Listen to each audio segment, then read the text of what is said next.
bonsoir à tous. Bonjour tout le On est en monde. direct. Bonsoir à tous, bienvenue pour ce 4e épisode de Discutons écologie, toujours en présence de Geoffrey. Comment vas-tu, Geoffrey? Va bien toi? Bah écoute, au top. On va attendre un petit peu que la communauté arrive, se connecte gentiment. De quoi on va parler ce soir?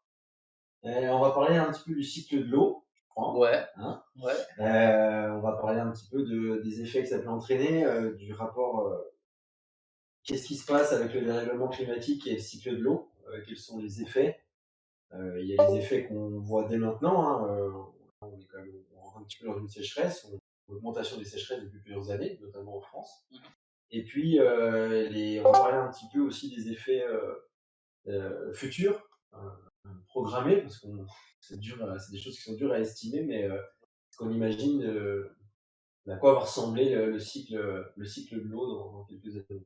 Ouais, et puis on va aussi voir qu'il y a des grosses disparités en termes de retombées. On parle de sécheresse en France et beaucoup dans le bassin méditerranéen. Mais il y a des endroits où, au contraire, c'est une aggravation des précipitations. Donc en fait, on va voir que l'augmentation des températures augmente et accélère en fait le flux du cycle de l'eau. Ouais, c'est même, ça le modifie en fait. C'est toujours le problème, au-delà de dire c'est bien, pas bien, ça modifie les cycles et pas de bol. En tout cas pour la nature, elle était adaptée au cycle qu'elle connaissait depuis des siècles et des siècles. Et avec une modification rapide comme aujourd'hui, c'est compliqué pour la nature, la biodiversité, mais aussi pour l'homme de s'adapter, notamment au niveau agricole.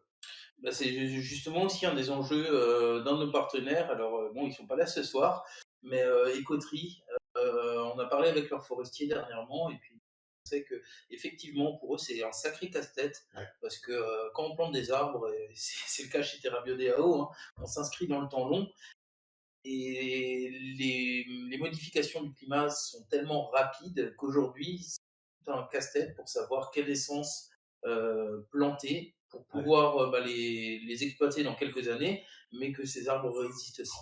Ouais. Donc c'est tous les sujets qu'on va aborder. Encore une fois, n'hésitez pas à prendre la parole, à venir demander la parole, que ce soit sur Twitch, ça va pas être trop possible, mais posez vos questions dans le chat et nos modérateurs feront en sorte de nous les retransmettre. Et sur Discord, vous pouvez tout à fait venir vous connecter et puis demander la parole, on vous mettra les droits et puis vous pourrez venir discuter un petit peu avec nous. Ouais, c'est vrai que c'est un sujet qui est compliqué, l'eau. C'est quand même un gros enjeu de demain, que ce soit en termes d'adaptation. En tout cas, dans nos sociétés où la nourriture est abondante, on se rend pas compte à quel point l'eau, c'est quand même la base de tout. On n'est pas trop on n'est pas, en tout cas en France, on connaît pas trop la pénurie en eau.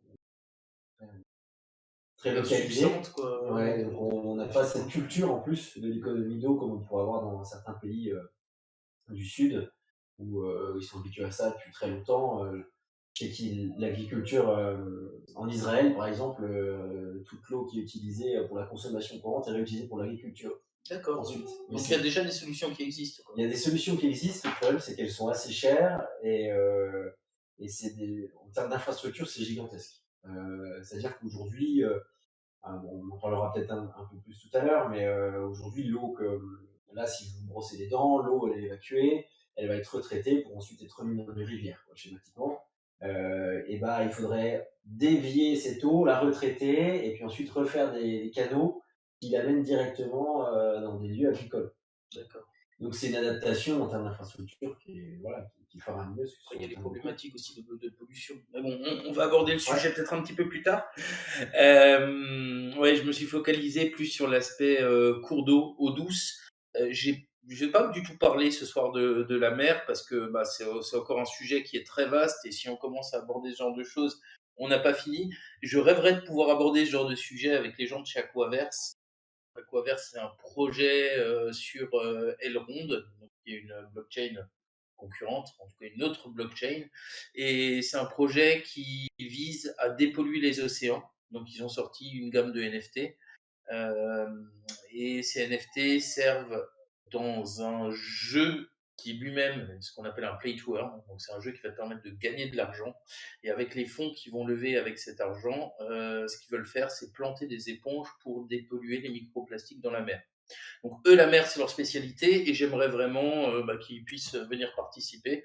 on verra ça. On a Dorian dans l'équipe qui a deux, trois copains chez Aquaverse, Ouais. donc on leur tend la main, on aimerait bien qu'ils viennent nous voir.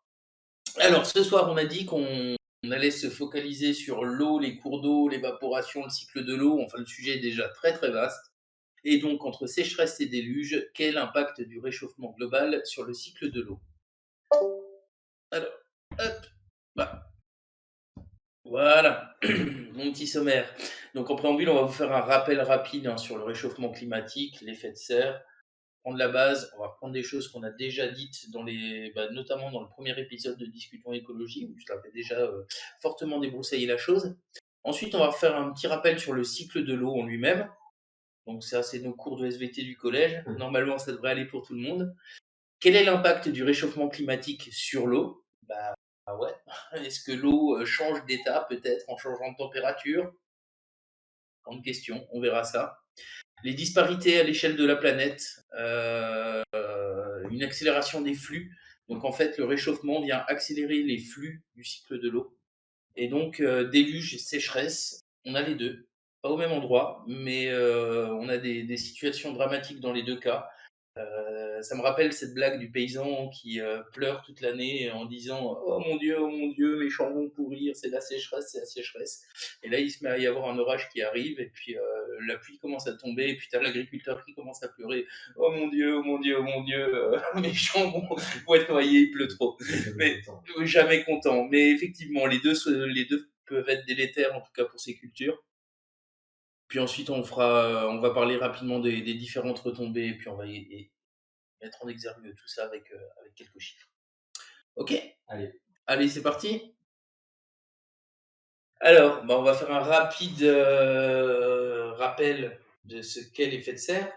Donc aujourd'hui, ce qui occasionne, notamment, il n'y a pas que ça, mais ce qui occasionne la hausse ou le dérèglement climatique actuel, c'est ce fameux effet de serre dont tout le monde parle. Donc on parle énormément du carbone comme gaz à effet de serre, mais il y en a d'autres. On voit là CH4, le méthane, on voit N2O, c'est quoi le deux atomes d'azote, un atome d'oxygène. J'ai du mal.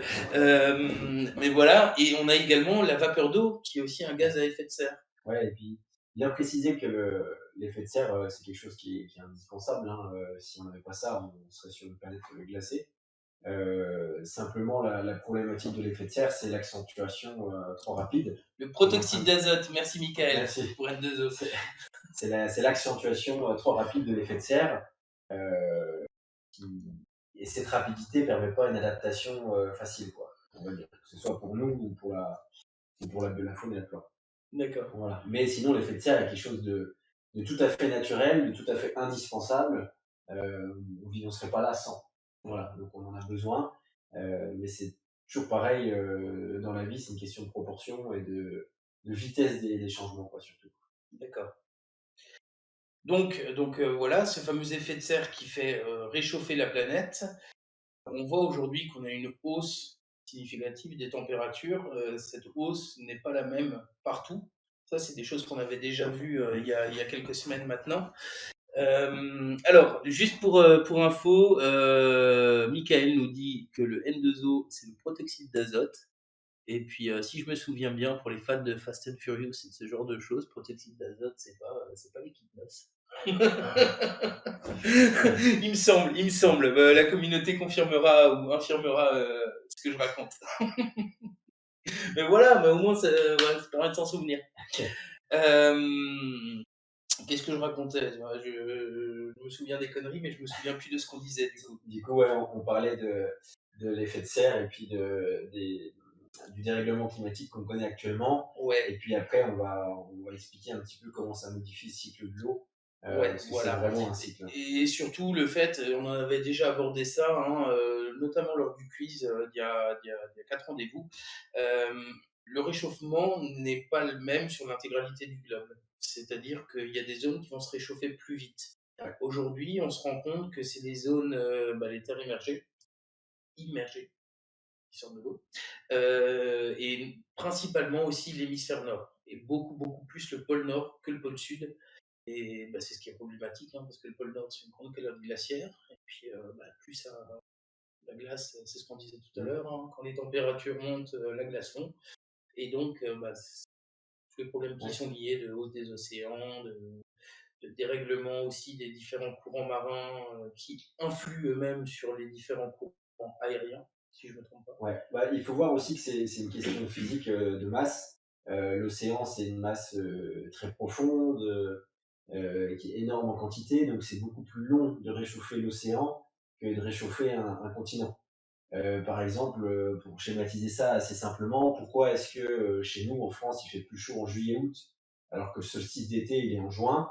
C'est tout simplement parce que l'océan, il a fini de se réchauffer en juin et la chaleur de l'océan, elle arrive en juillet-août. C'est D'accord. ça en fait qui fait ce décalage, qui fait que l'océan il est plus long quoi. C'est tellement profond que ça met beaucoup plus de temps à se réchauffer et au-delà de l'océan, il y a un système climatique qui peut créer des accentuations du dérèglement ou même temporiser aussi. Alors là, on va pas rentrer là-dedans parce qu'on va trop sortir du sujet, mais c'est très complexe. Ouais, Mais ce qui est sûr, c'est que plus on va sur les hémisphères, plus ça se réchauffe vite, parce que la ceinture, elle est relativement stable au final, les zones équatoriales. Et pour le pôle sud, les dernières données qui sortent sembleraient que c'est en train de... tu es en train de monter aussi. Ouais, Ouais, parce que j'ai vu des cartes ouais. en faisant des recherches pour cette émission, je voyais que pour l'instant ça bougeait pas Bah, trop. ça bouge pas trop. Le problème, c'est qu'il y a souvent, avec le climat, ce qui est compliqué, c'est qu'il y a des cycles dans les cycles. Donc on se rend peut-être compte qu'il y avait des cycles qui temporisaient la température, voire qui la baissaient au pôle sud. Et simplement, on est peut-être en train de sortir de cycle et donc il y aura peut-être un effet rattrapage. Alors, je mets tout ça avec des guillemets parce que le climat, c'est des cycles qui sont plus ou moins longs. C'est très dur à analyser, en tout cas pour la science. Donc voilà, là on va rester concret. Mais en tout cas, c'est en train de changer et c'est un gros problème parce que l'Antarctique notamment, Ouais, c'est de la glace qui est sur un continent. d'accord. Et le problème, c'est que c'est ça qui va faire monter les océans. Parce que si vous mettez un glaçon dans un verre, qu'il soit fondu ou pas, le glaçon, il y a le même volume d'eau, ça va pas vous faire déborder le verre. Archimède. Et voilà, il n'y a aucun souci avec ça. Par contre, les glaciers qui fondent, qui sont sur les terres, ça c'est un gros problème parce que c'est de l'eau qui s'ajoute dans l'océan et qui fait donc monter le niveau de l'eau.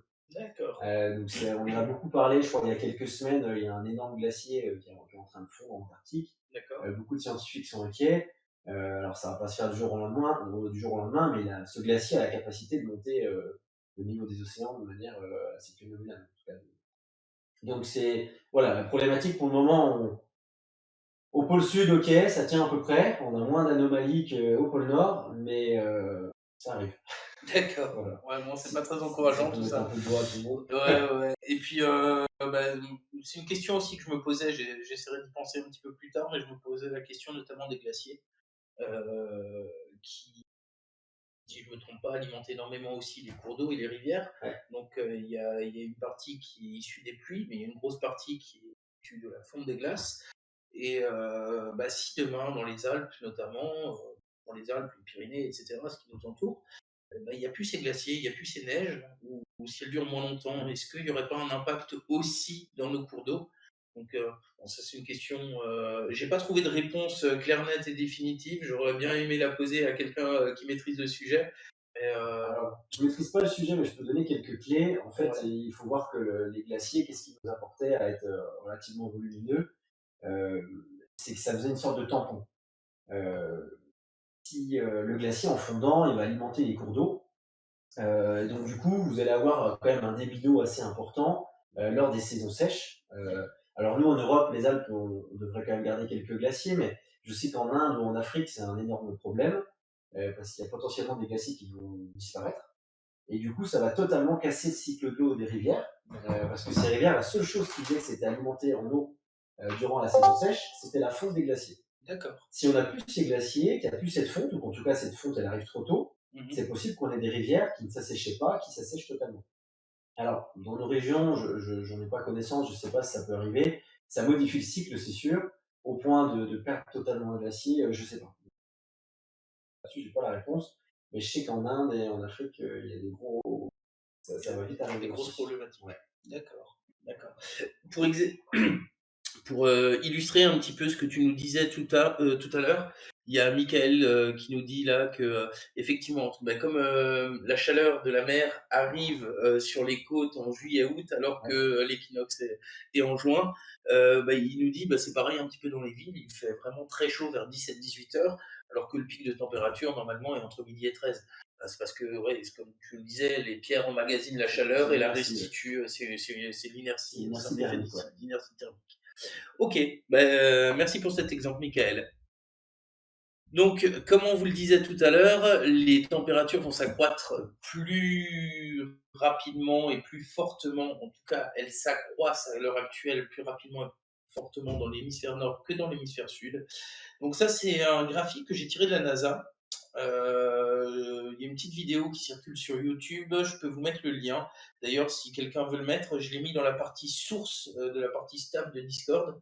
Donc, à l'avenir, parce que c'est quelque chose qu'on nous a demandé, j'essaierai de publier quand je fais des articles comme ça, de publier un maximum les sources,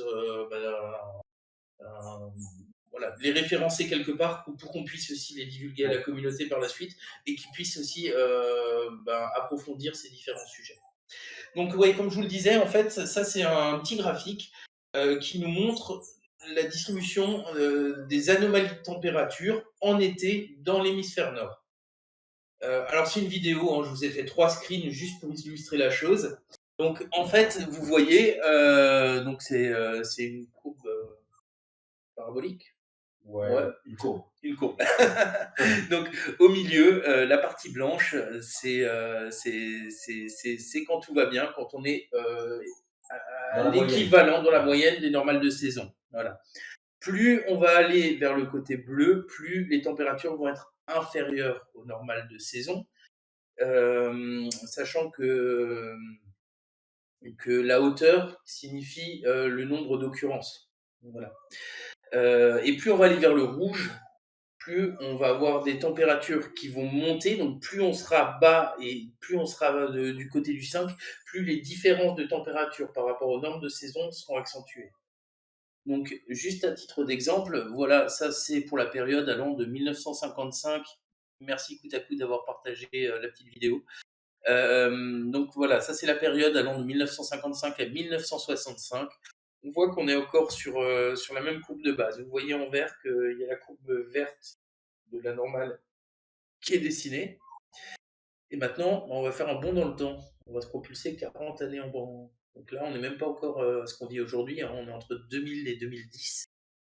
Mais on voit très nettement, très très nettement que le pic s'est déplacé vers la droite et que la courbe s'est aplanie.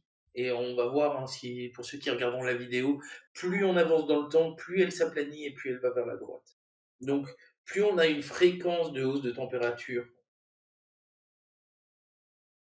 fréquente, voilà, et surtout, plus elles sont chaudes. C'est-à-dire qu'aujourd'hui, il est plus rare d'avoir des températures qui sont supérieures de 3,5 ou 4 degrés par rapport au normal de saison. Et ça, c'est vraiment inquiétant. D'ailleurs, si je me trompe pas, il y a eu cet hiver ou au printemps, j'avais entendu que normalement il gelait dans l'hémisphère nord, il faisait un truc genre 18 degrés, quelque chose comme ça là-bas. T'avais Ouais, vu ouais. passer l'info, je Il y a, sais que ça avait fait le buzz il y un a eu petit des peu. grosses anomalies au pôle Nord cette année. Il y a eu des différences de température assez marquées et c'est la durée qui a été assez impressionnante parce que c'est une saison là-bas où il y a déjà des grosses différences de base, on va dire. Mais cette année particulièrement, c'était particulièrement long. Donc pour le cycle des glaciers là-bas, enfin des icebergs, c'est assez énorme, quoi. Des températures positives au pôle Nord, aussi tôt dans la saison, aussi longtemps, Ouais, ça arrive. Aussi longtemps, ça n'arrive pas, quoi. d'accord. C'est très rare. Alors, encore une fois, on dit toujours ça avec des pincettes parce que n'importe qui va nous trouver une Oui, date. il y a toujours l'exception qui confirme la règle, quoi. Voilà, c'est Ouais. des choses qui arrivent, les anomalies de saison, ça arrive. Par contre, ce qui est parlant, c'est du coup, comme on voit là, c'est normal que ça arrive, mais que ça arrive tout le temps, c'est pas normal. D'accord. Bah, je vous invite à aller regarder cette vidéo. On vous Ouais. mettra aussi quelques données parce qu'il y a énormément d'articles. Alors vraiment, le sujet est vraiment très vaste. Il y a une petite vidéo aussi qui est très bien faite, qui a été faite par Rodolphe Meyer, le Réveilleur, en participation avec en collaboration pardon, avec Le Monde. Euh, Enfin voilà, n'hésitez pas, si vous voulez approfondir le sujet, n'hésitez pas à nous demander. On a énormément de liens vers des vidéos, vers des choses comme ça à vous communiquer. Alors, attendez, je vois qu'on a un petit message.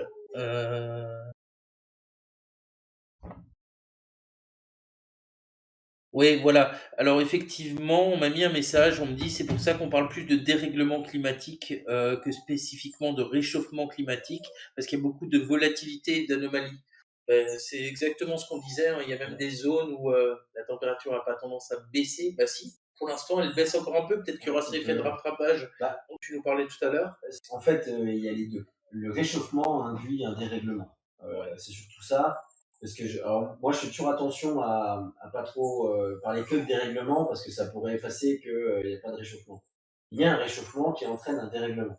Ce qu'il faut voir, c'est que c'est vraiment tout un tas de cycles, le climat, et qu'un réchauffement de 1, 2 ou 3 degrés, ça modifie tous ces cycles. Et peut-être qu'un cycle à un endroit modifié va baisser une température à un endroit, mais la moyenne, elle est quand même, elle monte. Voilà, donc il y a les deux. Il y a un réchauffement qui entraîne un dérèglement. D'accord. Voilà, et pas l'inverse. Ok, donc on peut tout à fait parler de réchauffement sans que ce soit une aberration. On peut tout à fait, puisqu'on est à plus un 2 ou un 1 On est depuis. déjà, on est déjà plus un 2 actuellement. Voilà, on est déjà à Et ça. pour rappel, l'objectif, hein, 2050, c'est 2 degrés. L'objectif de la COP, c'est de ne pas dépasser les 1,5, ça va être compliqué. Ensuite, le deuxième objectif, c'est 2 degrés, effectivement. En sachant que les 1,5, on va certainement les dépasser avant 2030. Bah, ne serait-ce qu'avec l'entropie, l'effet d'entropie des températures. Ouais. D'ailleurs, bah, il y a un petit article que j'avais publié sur la partie actualité sur le blog de Terra Biodéo. N'hésitez pas à aller le consulter. Voilà. Ouais, donc, ouais, bah, les 1,5 seront dépassés, même si on arrêtait tout aujourd'hui, si l'espèce humaine disparaissait, ils seraient dépassés, mais ça redescendrait ensuite. Mais effectivement, la pollution d'aujourd'hui augmente les températures dans 20 ou 30 ans, quoi, à peu près. Donc le climat des 20 ou 30 prochaines années, il est déjà écrit. On a du mal à l'estimer, mais il est déjà écrit avec tout ce qu'on a déjà rejeté. Voilà. C'est sûr qu'il est écrit. D'accord. Bah, écoute, j'en profite parce que je vois qu'on a encore quelques messages, ça discute un petit peu dans le chat. On n'a pas les mêmes moyens de mesure aujourd'hui qu'il y a X années, donc ça c'est vrai. On a peut-être des moyens qui sont plus précis. Est-ce que une part de ces hausses de température serait pas due aussi à un surcontrôle? L'effet d'avoir les yeux dessus, est-ce qu'on se rend pas plus compte des différences? Non, ça c'est un faux débat parce que la science, quand elle compare les choses, elle les compare à toutes choses égales par ailleurs. Donc oui, il y a des nouveaux moyens de relever, mais on a les moyens aussi techniques d'avoir les données de l'époque. Et puis les relevés, par exemple, depuis 1950, on n'avait pas autant de satellites, ça c'est sûr, mais les relevés météo, on les a depuis Et 1950. la depuis fiabilité des 1900. thermomètres est la même depuis Voilà. 1950, quoi. Il n'y a Et pas, il y a pas. est-ce qu'il y aurait des différences à la marge? C'est possible. En tout cas, je sais, dans les quelques études que j'ai lues, ils essaient de les corriger. D'accord. Et puis, il faut voir, hein, quand vous lisez le rapport du GIEC, ils vous mettent toutes les informations et ils vous disent pas on est sûr de. Ils vous disent probabilité forte, moyenne, etc. La science, c'est d'ailleurs un problème parce que la science, elle est tellement prudente avec ce sujet qu'elle laisse toujours place au doute. Et du coup, Laisse la place les aux gens sont bien sceptiques, contents de quoi. s'engouffrer dans la brèche.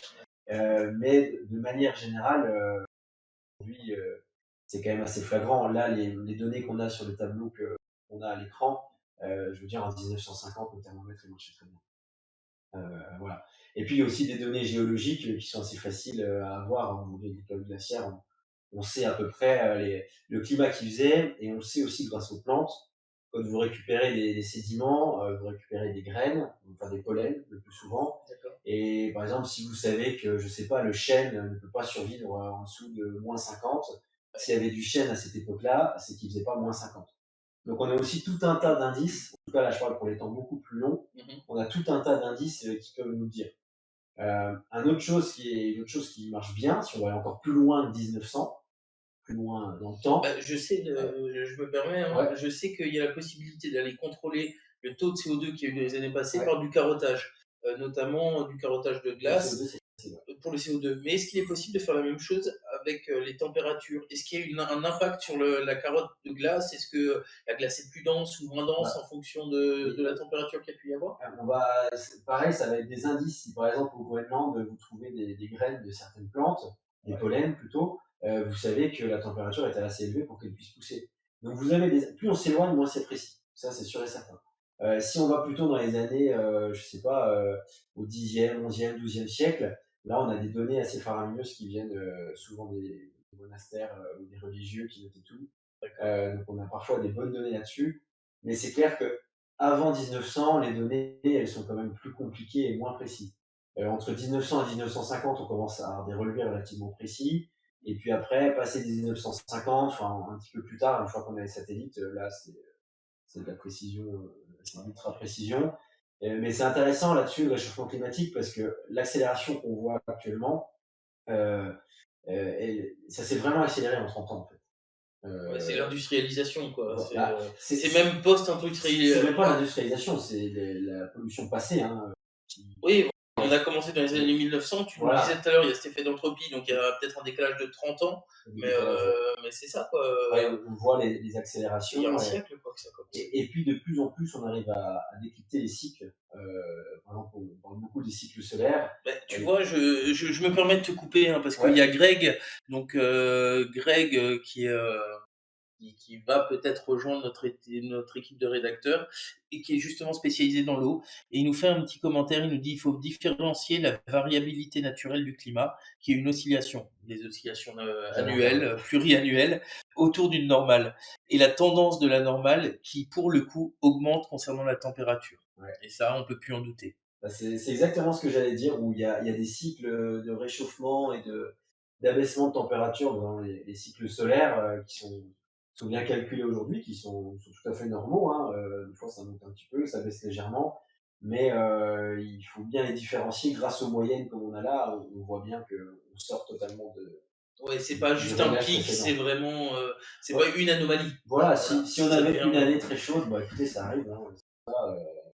Oui, il y aura d'autres années certainement froides aussi, mais ce qu'on se rend compte, c'est que l'occurrence des années chaudes quand même, commence à être assez élevée, quoi. Donc, D'accord. donc c'est assez parlant avec les chiffres, on a quand même beaucoup de données maintenant. Yes. Donc je passe oui, ouais, mon pauvre petit ours là sur son petit bout de glaçon. Franchement, alors, je ne sais pas si c'est une Ouais, vraie ok. photo, mais elle m'a fait mal au cœur. Ouais. Donc voilà, ça met en exergue ce qu'on est en train de vous dire Ouais. depuis tout à l'heure. Donc c'est le changement des températures lors des 50 dernières années. Donc c'est la moyenne de 2011 à 2020 qui est opposée à la moyenne entre 51 et 80. Et on voit très clairement, donc plus on est dans le rouge, plus les températures augmentent. On voit très clairement que c'est sur les continents, notamment que les températures augmentent vite et fort, et beaucoup, beaucoup, beaucoup, beaucoup dans le nord de Mm. l'hémisphère nord. Plus on monte, plus c'est flagrant. Voilà. S'il y a des questions, si vous voulez venir prendre la parole, n'hésitez pas. En attendant, on va parler un petit peu du cycle de l'eau. Là, Mm. on a fini la partie rappel. Donc, en quoi l'eau est impactée par le réchauffement climatique? Tu- Bon, vas-y, ouais. vas-y, vas-y, Bah, vas-y. alors, ça, c'est un cycle de l'eau assez basique, hein, enfin assez basique qu'on a un peu tous appris un petit peu plus jeune. Alors maintenant, il faut juste rajouter un truc à ce schéma qu'on est en train de rajouter de plus en plus. C'est les activités anthropiques, donc les activités humaines, qui modifient le cycle de l'eau. Je parle en dehors du réchauffement. Aujourd'hui, on capte de l'eau, on va faire de l'eau, on va stocker l'eau, par exemple, pour l'agriculture. On modifie totalement le cycle déjà de base, notamment aussi notamment aussi avec l'imperméabilisation des sols. Donc on le modifie. Donc là, on va vraiment présenter un cycle, on va dire, Oui, bah là, c'est vraiment naturel. le niveau Voilà. collège, hein. C'est le niveau, Voilà. Et puis, c'est très simple. On a l'évaporation de l'eau, on commence par ouais, là, qui va se condenser, en nuages. grâce à la chaleur. Exactement. L'effet du vent va faire que les nuages, ou pas, vont se retrouver au-dessus des terres immergées. Et puis là, les nuages vont commencer à précipiter. S'ils montent assez, ben, déjà c'est la hausse de température, le différentiel de température entre la surface de l'eau de la mer et la surface de l'air, parce qu'il ne faut pas forcément que l'eau soit à 100 degrés pour qu'elle boue, hein. C'est une affaire de différentiel de température, puis de taux d'humidité dans l'air si je ne me trompe pas. Mais donc ça va prendre de l'eau, ça va la faire s'évaporer, ça va augmenter l'hygrométrie de l'air. Enfin l'eau dans l'air va monter, monter, monter, monter, se condenser en nuages.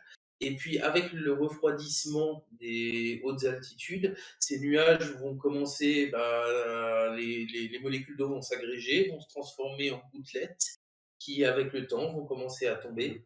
C'est ce qu'on appelle la pluie. Ouais. Voilà. Et petite précision, une grosse précision qu'on ne met pas assez en avant sur les graphiques, ce cycle-là est démultiplié par l'évapotranspiration des plantes. Donc là, on le voit, mais c'est quasiment le phénomène principal, en tout cas. Parce que on voit qu'il y a énormément de surface de la Terre, on l'appelle la planète bleue. Donc il y a énormément de surface de notre planète qui est recouverte par de l'eau. Et tu me dis aujourd'hui que la transpiration des arbres, enfin de la faune et de la flore, est supérieure à celle sur les continents, en fait, elle a un double rôle. Elle a un premier rôle très important de stockage. S'il n'y avait pas les plantes, la photosynthèse, s'il n'y avait pas ce stockage dont je parlais à la première émission du carbone, il n'y aurait pas de stockage d'eau dans l'eau. C'est-à-dire que l'eau ne ferait que ruisseler.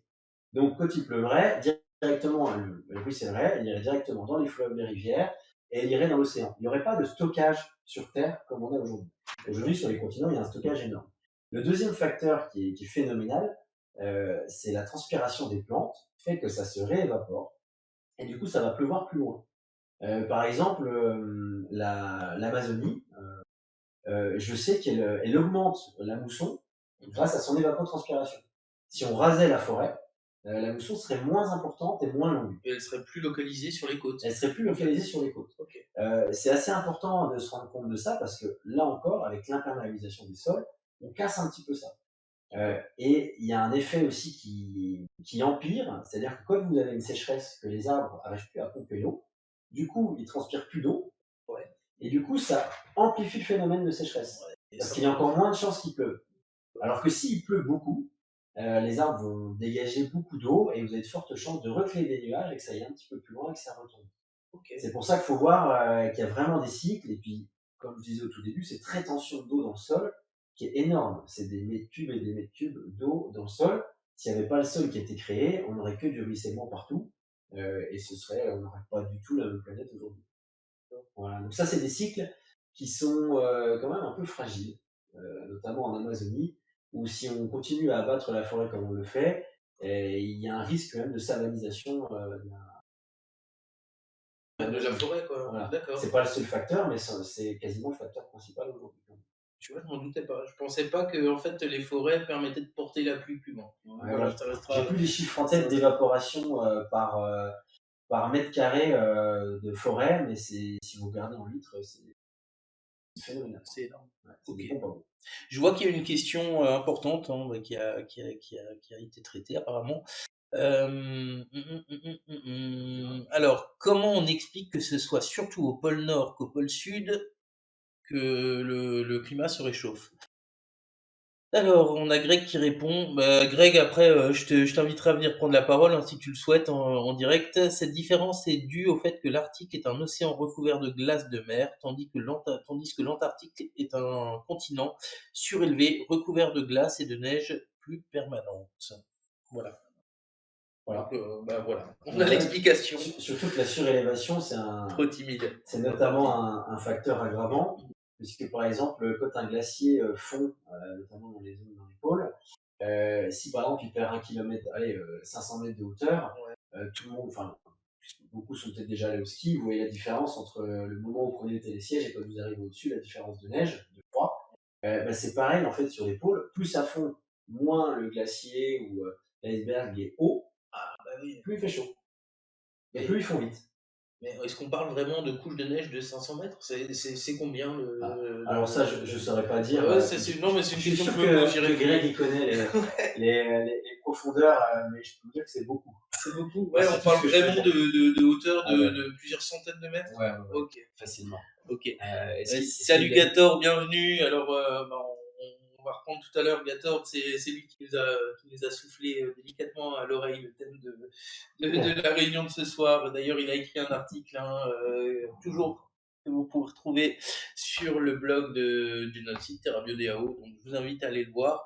Et puis, ça permettra même de creuser encore un petit peu plus parce que là, on fait avec une première introduction. Et je pense que le prochain Discutons écologie sera toujours sur le thème de l'eau, mais plus sur les implications qui va être mis en place par le législateur pour essayer de parer, de parer aux sécheresses à venir, etc. On se focalisera un petit peu plus sur la France. Donc, je vous laisse ce petit gif là, c'est juste ce que vous voyez. Donc ça, c'est un petit schéma des précipitations dans le monde en fonction des mois. Alors, on n'a pas l'évolution au cours des années, malheureusement, mais comme je vous le disais tout à l'heure, le dérèglement du, je sais pas si on peut parler de dérèglement de pour l'eau aussi. cycle de l'eau. Pour l'eau aussi. Ouais, on peut parler du dérèglement Ouais. du cycle de l'eau. Alors, le dérèglement du cycle de l'eau est vraiment disparate. Comme les hausses de température, ça ne veut pas dire que ça va être sec partout. Rien ne se perd, rien ne se crée, tout se transforme. Donc l'eau va bien quelque part.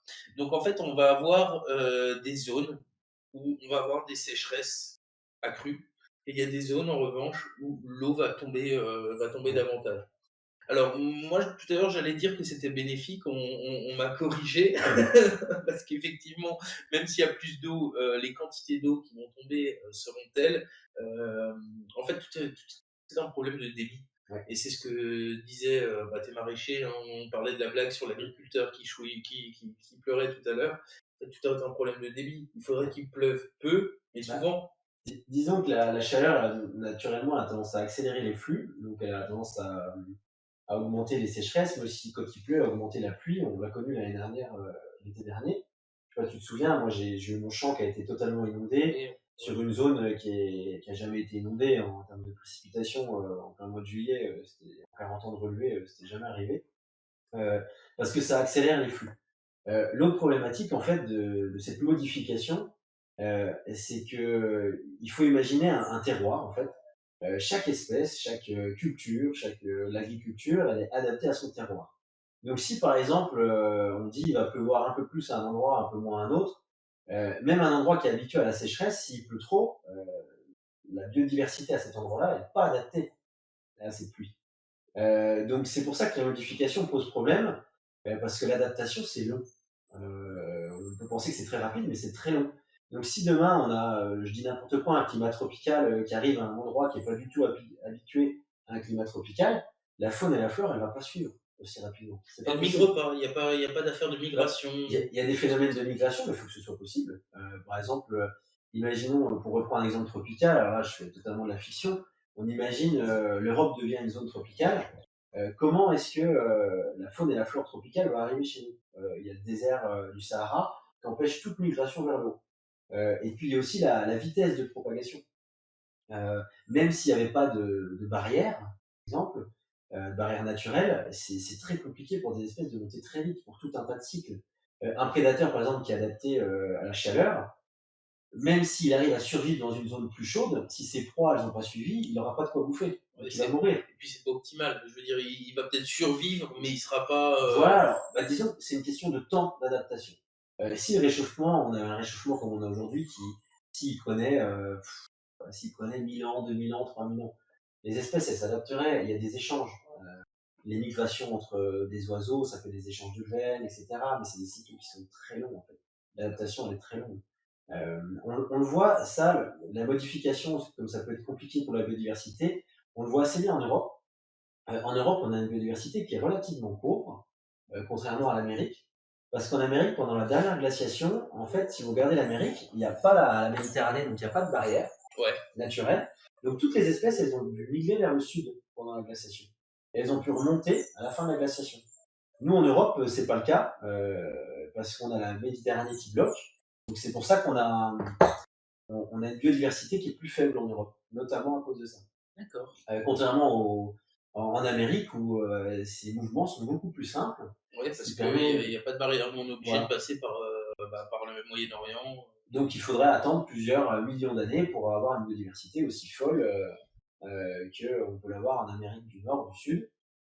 Sauf avec des moyens anthropiques comme nous aujourd'hui, où on modifie vachement Ou le alors, champ du sujet, mais ouais, où on amène beaucoup d'espèces qu'on appelle invasives. On accélère aussi ce processus d'une certaine manière d'adaptation. bah, on pourrait faire le même. Je crois qu'il y a un mouvement, hein, ils avaient parlé de le rewilding. Rewilding. Je Ah sais oui, pas si tu avais entendu ouais, parler je de vois ce ça. que c'est. Ils avaient réintroduit des loups, je crois que c'était quel parc À Yellowstone. Il y a eu Yellowstone, où il y a eu des impacts aussi, parce que les loups sont mis à chasser des grands mammifères, et donc on modifiait aussi la végétation, et donc il y avait beaucoup d'implications. Mais on pourrait peut-être imaginer ça à plus grande échelle, Bah, non? pas Ou alors forcément. c'est l'humain qui joue encore à l'apprenti C'est, sorcier, qui fait des bêtises? ouais, c'est les joueurs apprentis sorciers, parce que Yellowstone, disons que c'est un biotope qui avait des loups. Donc réintroduire une espèce qui a disparu d'une zone, c'est pas si problématique puisque l'espèce était adaptée à la zone et la zone était adaptée à l'espèce. Par contre, ce qui est problématique, c'est si vous amenez une espèce qui n'a jamais été dans cette zone, la faune et la flore, elle va mettre énormément de temps à s'adapter. On a l'exemple du frelon asiatique qui est assez médiatisé chez nous. Et ben la faune et la flore, elle met du temps à s'adapter, elle a bien du mal. Les zones où il est arrivé il y a 30 ans, ça y est, les oiseaux commencent à le manger et ils commencent à avoir une petite régulation. Mais c'est quand même très très long. Euh, donc c'est joué vraiment aux apprentis sorciers. En Nouvelle-Zélande, ils ont introduit le ver de terre, par exemple. Les vers de terre, le lombric qu'on a chez nous? Ouais, parce qu'ils n'en avaient pas en Oui, il Nouvelle-Zélande. n'y en avait pas en Ils n'en avaient Nouvelle-Zélande. pas en Nouvelle-Zélande. Il y avait d'autres sortes de vers? Il n'y avait pas de ver. Il n'y a pas Pas de de vers. ver de terre, en tout cas. Il y avait des vers, bien sûr, mais pas de ver de terre. Et ils l'ont introduit parce que ça augmente la productivité des prairies. Mais ça pose des gros problèmes parce que ça modifie totalement la biodiversité sur place. Donc c'est pas c'est mal qu'il soit là, mais en tout cas ça modifie totalement la biodiversité. D'accord. C'est pareil en Amérique du Nord où les vers de terre, on en a introduit, en tout cas nos vers de terre européens qui sont très efficaces. La végétation là-bas est pas tout à fait adaptée aux vers de terre. Autant la végétation chez nous a besoin du ver de terre, là-bas vu qu'elle n'est pas adaptée, certains arbres dans les forêts en meurent. Ah ouais, carrément. Parce Voilà. qu'il y a trop d'oxygène dans le sol, il y a trop de. Bah, ça devient trop riche, donc ça avantage d'autres espèces. Ouais. Ensuite, les vers de terre mangent quelques racines, D'accord. donc ça pose pas de problème chez nous, parce que certainement que les racines dégagent des choses qui dégoûtent les vers de terre. Mais il y a toute une adaptation qui est compliquée. À l'inverse, pour bien expliquer ce phénomène d'adaptation, ici, vous avez, merde, comment ça s'appelle, l'arbre qui fait les fleurs, on peut faire des... Merde, j'ai oublié. On peut faire des C'est en vers. train de niquer mon exemple. On peut faire des biscuits avec, tu sais, ça fait des fleurs magnifiques. Ah, le sureau? Non, Non, l'acacia. l'acacia, voilà. L'acacia, c'est super bon. L'acacia qui est pas d'ici, qui est d'Amérique, lui, il envoie des signaux dans le sol pour dire aux champignons mycorhiziens, les champignons mycorhiziens, ils font des échanges entre les arbres, pour dire hop, hop, hop, venez pas ici, c'est hyper dangereux.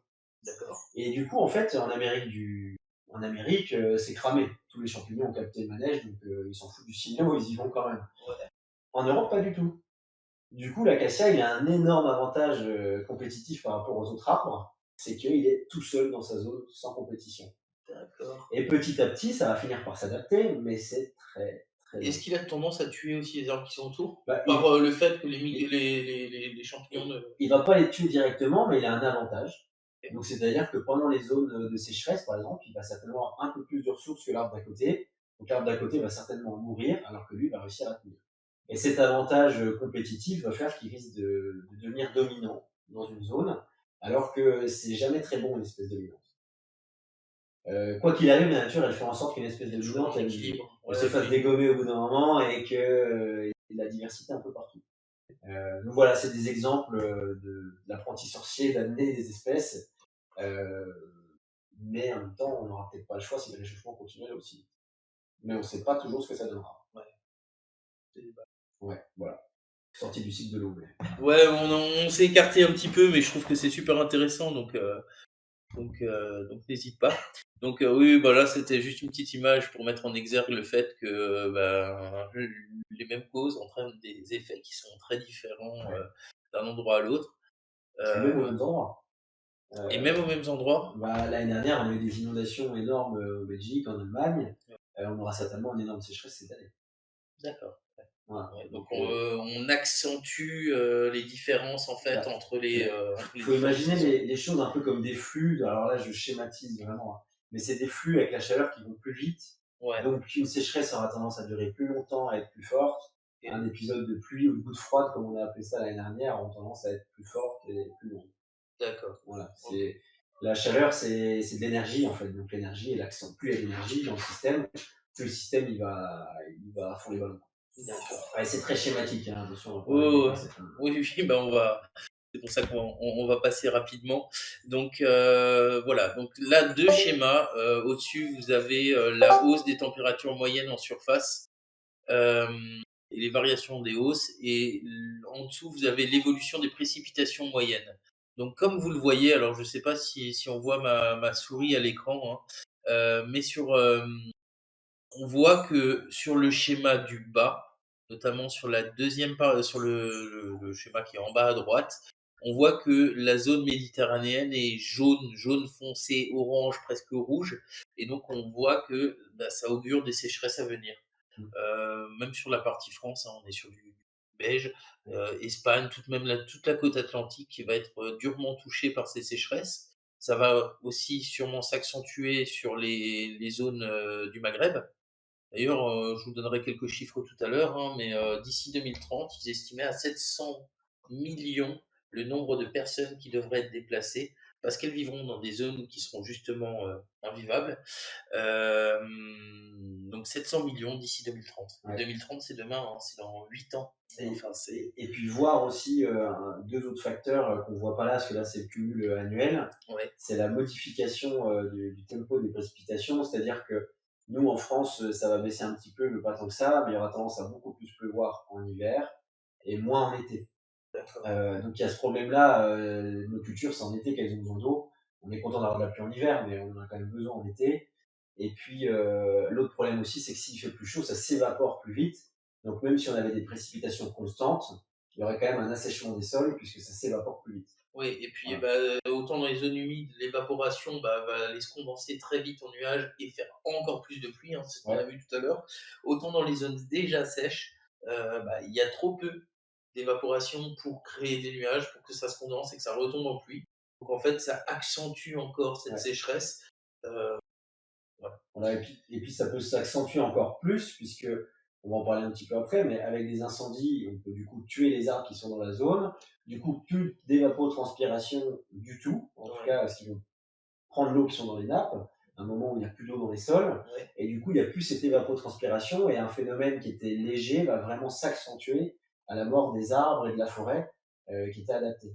Donc on est vraiment sur une courbe exponentielle de tous les impacts qu'on risque dans les années à venir. Là, on se rend pas encore compte. On commence, depuis quelques années, à avoir des canicules, des chaleurs. Quand on va au marché, oh ma bonne dame, il n'y a plus de saison. Non, mais voilà, on en est encore à ce stade-là. Mais en fait, les choses vont aller de pire en pire et ça va s'accélérer de manière exponentielle, si j'en crois ce que tu me dis. Il peut y avoir des leviers typing point, j'ai pas un bon accent anglais, mais il peut avoir des points de non-retour. En fait, je parlais de l'Amazonie tout à l'heure. Si l'Amazonie devient une savane, il ne faut pas espérer qu'on puisse replanter des arbres. En fait. En tout cas, des arbres tropicaux. Ça, il faut comprendre qu'une fois qu'on a atteint ce stade, c'est mort. Quoi. En tout cas, il faudra des millions d'années pour que ça revienne, ou des moyens colossaux. Donc, la désertification, l'Espagne aussi, il y a un très bel exemple de désertification où avant il y avait des forêts partout, maintenant beaucoup moins, et ça a asséché le climat. Et maintenant, avec cet assèchement, ça serait bien compliqué de revenir en arrière, et le réchauffement climatique accentue encore ça. C'est encore plus compliqué de revenir en arrière aujourd'hui à cause de ça. Voilà. Non, il n'y a pas de question. En fait, il a posté, d'ailleurs je l'ai remise, l'image qu'on a à l'écran pour ceux qui voudraient suivre plus tard. Mais je vous dis, de toute façon, le replay sera disponible, donc n'hésitez pas à aller regarder ça en rediffusion. D'ailleurs, on se posait la question de mettre en place un podcast, parce que c'est vrai que on a les exemples illustrés avec les différents schémas, et aujourd'hui on s'en sert, mais sur les dernières vidéos, il n'y a pas eu tant de schémas que ça, et on se dit, ce serait peut-être légitime de les mettre en podcast, en tout cas, on y réfléchit. Alors, quels sont les effets maintenant de ces hausses de précipitations, de ces baisses de précipitations? On va en parler rapidement et puis c'est là maintenant que j'aimerais amorcer la phase d'échange avec la communauté. Donc n'hésitez pas dès maintenant à poser vos questions et à venir prendre la parole. Donc la hausse des précipitations, hein, j'ai listé celles qui me venaient naturellement en tête et ce que j'ai pu retrouver dans des brèves recherches. Donc la destruction des infrastructures, on pense là notamment à tout ce qui est coulé de boue, aux infrastructures routières. Si on a autant de nids de poules, c'est aussi à cause des précipitations. On a des effets d'affaissement qui sont dus peut-être à l'érosion des sols souterrains, ce qui font que on est dans une région, c'est en vraie gruyère, hein, on est en Franche-Comté, qui a un sol très calcaire et qui a énormément de combes. Mais demain, plus de pluie, donc le calcaire va encore plus s'éroder en sous-sol et potentiellement les grottes souterraines qu'il y avait vont peut-être s'affaisser, donc, enfin, peuvent s'écrouler et donc ça provoquerait des affaissements du sol, des choses qu'on n'a pas vues depuis longtemps. Des inondations, bien sûr, hein, c'est logique, on y pense tous. Des pertes agricoles, j'ai pensé à toi, Geoffrey, hein, à l'année dernière, première année où il s'est lancé dans le maraîchage et Ça, voilà, en petite pleine, inondation. voilà, en plein été. Ça n'a pas duré longtemps, mais ça a suffi pour tuer toutes tes courges à l'époque. Ah, Non, non, mes cours, j'en suis survécu, mais ça a ah, fait tout reste mort. tout le reste. Ah, Ouais. ouais, les courges, c'était les seuls qui avaient Elles survécu, ce que flottaient tu comme des m'avais dit. nénuphars. D'accord. Ouais. Je rigole aujourd'hui, mais je vous garantis qu'il faisait une drôle de tête hein, l'année dernière. Il C'était un était, peu dégueu. je comprends, surtout quand on a sué sang et eau pour ça. Et l'augmentation de l'hygrométrie, donc comme je vous le disais tout à l'heure, la vapeur d'eau est aussi un gaz à effet de serre, donc l'augmentation de la vapeur d'eau dans l'atmosphère peut mener aussi à un effet boule de neige par rapport à l'effet de serre et encore augmenter ça. Alors je me posais une question, peut-être que quelqu'un dans la communauté pourrait y répondre ou pas, mais notre planète aujourd'hui, parce qu'elle a peu de nuages, on l'appelle la planète bleue. Si demain on a tellement de vapeur d'eau qu'on devient tout blanc, enfin que non, qu'on est recouvert de nuages, est-ce qu'il n'y aurait pas une baisse de cet effet de serre? Parce que j'entends beaucoup de gens qui disent on va peindre tous les toits des bâtiments en blanc et ça va euh, pas refléter, ouais, mais Réfléchir, quoi. réflecter plutôt, pas refléter, mais réflecter, réfléchir. Alors, Réfléchir. je saurais pas répondre, mais je sais que le GIEC a documenté l'effet de la vapeur d'eau. Euh, je pense pas que toute la planète va devenir blanche. Euh, Après, j'ai pas trop d'informations sur là-dessus. Je saurais pas trop dire. J'imagine que ça, en tout cas, ça a un impact. Hein, c'est sûr que c'est un effet de serre, la vapeur d'eau. Est-ce que cet impact va augmenter, baisser? Moi là-dessus, j'ai pas les connaissances. Je sais qu'effectivement, peindre en blanc, c'est une bonne idée. Par exemple, pour revenir sur le pôle Nord tout à l'heure, un autre effet auto-accentuant, c'est que la glace, c'est blanc, ça reflète la lumière, donc il y a moins d'énergie évacuée dans l'espace. Une fois que la glace elle fond et qu'on est sur les océans, l'océan est noir, du coup il y a beaucoup plus d'énergie qui est absorbée, et du coup ça se réchauffe plus vite. C'est une des raisons qui fait que le pôle Nord se réchauffe plus vite. Et tu nous avais cité ce mot le jour, on en avait bien ri, c'est l'albédo. Merci. Voilà, l'albédo. Oui, on avait fait la petite blague la dernière fois. Ça nous Voilà, exactement. Ok, donc, écoute, un jour j'aurai peut-être la réponse à cette question. Est-ce que si demain on est recouvert de nuages, est-ce qu'on arrête l'effet de serre ou pas? Je vais continuer de fouiller pour trouver la réponse à ma question. Mettre des aérosols dans le, Ouais, mais ils avaient dans le ciel, c'est une des solutions qui est envisagée par certains. Du soufre, ils voulaient mettre du... Ouais, alors je crois qu'il y a plusieurs types d'aérosols. Ouais. Alors je vous donnerai pas mon avis là-dessus, mais pour moi c'est de la merde. Donc je vous donne rien. Les chemtrails, les gars. Voilà, mais c'est une solution qui est réelle, qui est efficace, parce que c'est exactement ce qui se passe quand si vous avez un énorme volcan qui explose, c'est des aérosols qui sont envoyés et vous avez une baisse de température. Ouais. Ça a déjà été documenté, je crois que c'est le Takuba ou je sais plus quoi, un nom comme ça, en 1815 où ils ont eu, je crois que c'est 1815. En bref, ils ont eu 3 années, quasiment 3 hivers. En plein été, les températures, la moyenne des températures, elle était à 10 ou 12. Bref, ils pensaient que c'était la fin du monde. Et on était touché jusqu'en Europe, alors je crois que c'était un volcan qui est vers l'Indonésie. Enfin bref, c'est très imprécis ce que je dis, mais c'est le même système. On enverrait des aérosols dans le ciel pour abaisser mécaniquement la température. Problème, c'est qui le fait, comment on le fait, et si ça s'arrête, il y a un effet rebond absolument phénoménal. Et Ouais, puis, quels sont les autres impacts? et puis c'est un tel réglage, c'est une telle imbrication des faits. Est-ce qu'on serait pas, on causerait pas plus de mal que de bien Bah, à faire ce genre de déjà, choses, quoi. on met le doigt dans un engrenage qu'on peut plus arrêter. Ça va acidifier les océans encore plus. Est-ce qu'on va avoir des baisses de rendement agricole? Parce que si on a moins d'ensoleillement, techniquement, on a des baisses de rendement agricole. Bon, tout ça, c'est des questions importantes. Pour revenir sur l'effet de serre de la vapeur d'eau, je crois savoir aussi, mais à confirmer, que c'est l'un des effets de serre principaux des avions. Si, parce que c'est les traînées blanches, c'est beaucoup de la vapeur d'eau en fait qu'on voit. Non, mais non, c'est les reptiliens qui ont Ah oui, encore c'est des les reptiliens, produits. oui, pardon. Mais du coup, ça a un effet de serre. Pareil, je ne saurais pas le quantifier. Mais du coup, c'est important. Et pour la hausse des précipitations, voire comme je te disais tout à l'heure, on aura tendance à avoir une hausse en hiver. Trop d'eau qui tombe d'un coup, c'est pas forcément intéressant pour les sols parce que ça ruisselle. Vaut mieux une pluie très fine pendant 2 semaines, qui va bien s'infiltrer dans le sol, qui va tout humidifier, qu'un orage avec le même nombre de millimètres de pluie, qu'un orage qui tombe en une demi-heure. Parce que là, ça va ruisseler, ça va aller directement dans l'océan, donc c'est de l'eau qui est pas perdue, ce qui va dans les océans, mais qui est perdue en tout cas pour nos sols. Oui, bah, c'est de l'eau plate, Voilà, enfin de qui l'eau douce repart. qui repart. Et En puis, plus de ça, bah, c'est ce que je érosion. regardais, beaucoup d'érosion. Ouais, On a énormément ouais, de terre qui s'en va aussi dans les océans. Enfin voilà, il y a énormément d'effets. On ouais, s'en rend compte, il y a pas que le fait que les nappes phréatiques se vident. ouais. Et dans l'autre sens, effectivement, bah, autant beaucoup de pluie, ça peut créer des problèmes, autant un manque de pluie, ça en crée aussi. Donc, je parlais tout à l'heure des dommages aux routes. Bah, là aussi, on va avoir des dommages aux infrastructures. Le bâtiment, C'est-à-dire ouais. que le sol, en séchant, bah, se rétracte. Il travaille, il vit, hein, le sol. Et les maisons qui sont dessus depuis des années, on a souvent, bah, on l'entend aux infos en général en été, hein, quand il y a des canicules, les gens en parlent. Bah, on a des bâtiments qui fissurent, on a des affaissements, on a des choses comme ça. Et donc, bah, ça a un coût aussi pour la communauté, hein, tout ça, pour la collectivité. On a également une baisse du rendement agricole, bah, bien sûr, hein, trop chaud, pas assez d'eau, bah, on a une baisse du rendement. Et dans le contexte actuel où on parle déjà de pénurie, etc., les sécheresses à venir, et j'ai un article là de Météo France, hein, qui nous disait très clairement que 2022 sera sûrement l'une des pires années. Donc je vous partagerai ça, hein. Je pensais rédiger un article sur la base de ce qu'avait fait Météo France.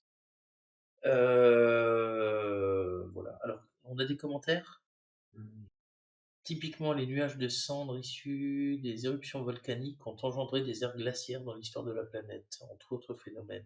Donc, techniquement, oui, les nuages pourraient refroidir l'atmosphère, donc l'effet d'albédo, ce qu'on disait tout à l'heure, mais les nuages d'eau, ça semble peu probable, que, parce que peu persistant dans l'atmosphère.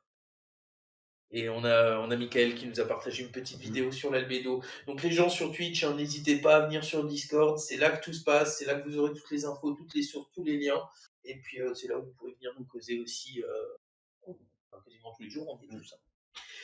Ok, donc la baisse du rendement agricole, une hausse de la mortalité. Bah, j'ai pris les chiffres où tu voyais très clairement qu'en fait tous les étés il y avait de plus en plus de morts. Il n'y a pas que les vieux.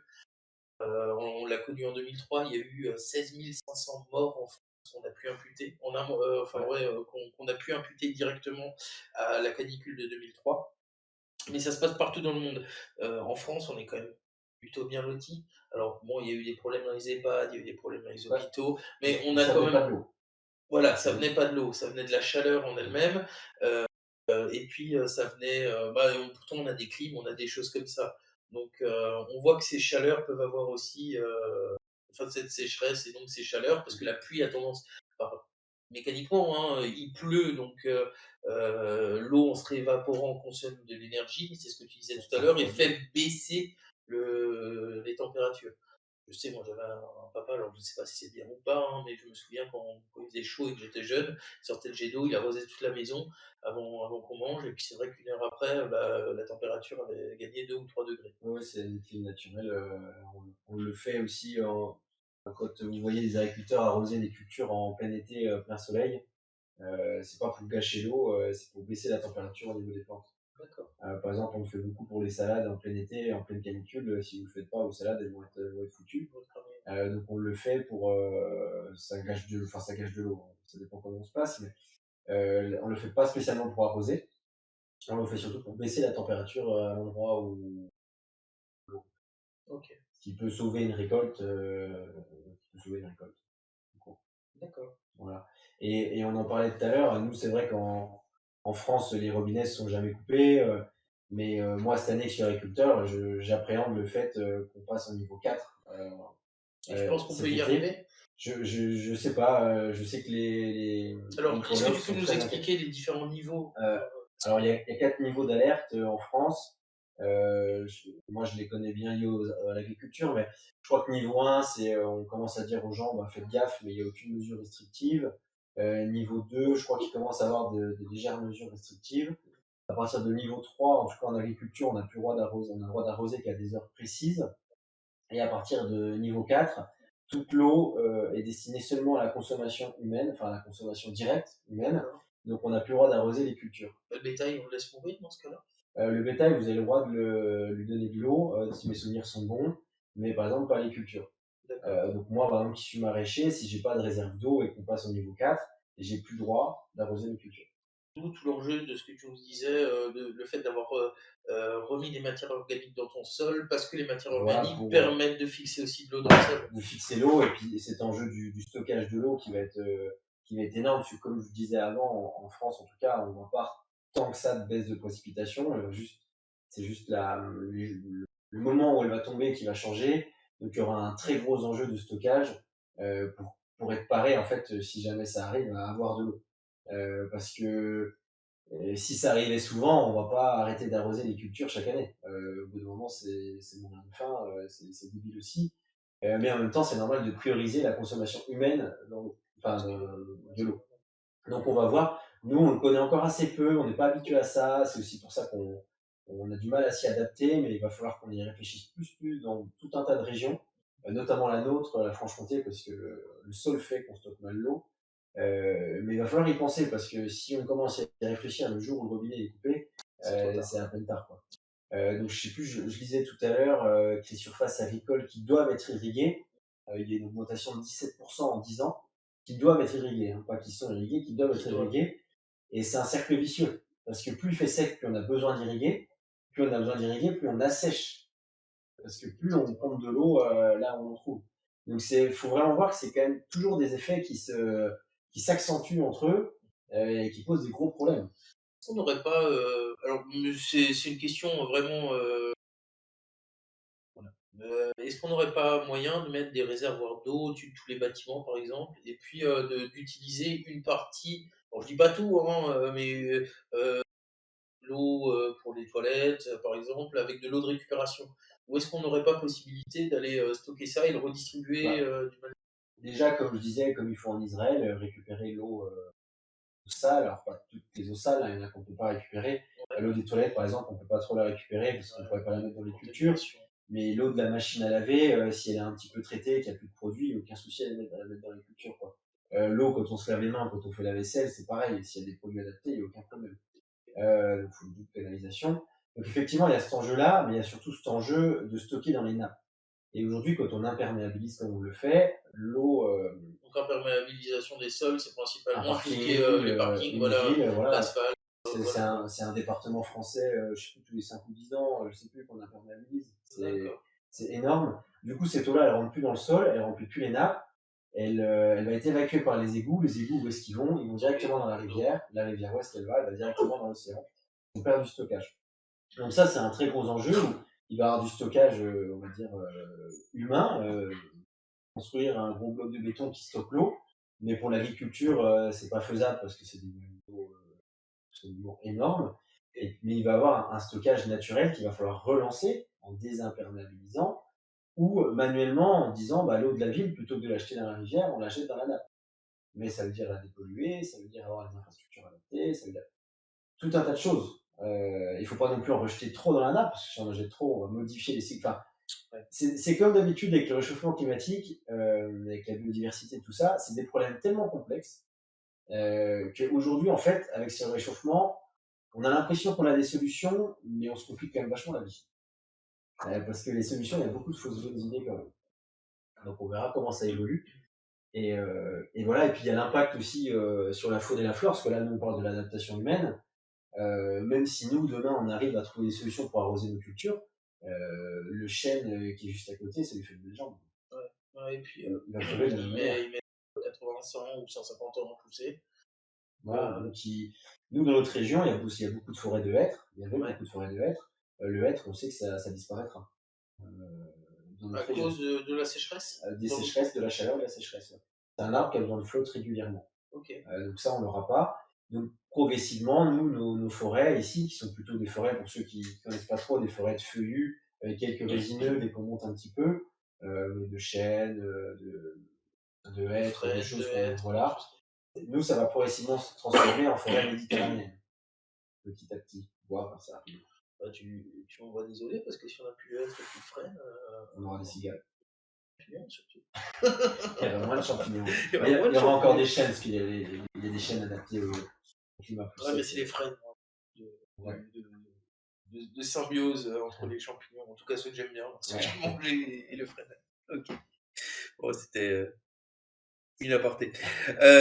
Oui, ensuite ça va passer aussi par la désertification, ça, pas de mystère, et beaucoup d'incendies. Qui vont ensemble. Voilà, c'est ça. Bah, les incendies provoquent la désertification. Le manque d'eau fait qu'une simple étincelle provoque des incendies et qu'il est beaucoup plus difficile de les éteindre. Ouais. Donc, et revenir aussi sur l'adaptation, ce que je disais tout à l'heure, le problème des modifications, c'est pas tant que ça se modifie, c'est que les espèces adaptées à un endroit le sont plus, vu que la situation a changé. Par exemple, les incendies en Méditerranée sont bien moins graves que les incendies en Russie, en Australie, ça va. Parce qu'en Méditerranée, il y a toujours eu des feux, donc certaines graines ne peuvent germer qu'avec le feu, par exemple. En tout cas, sont adaptées à germer après un feu.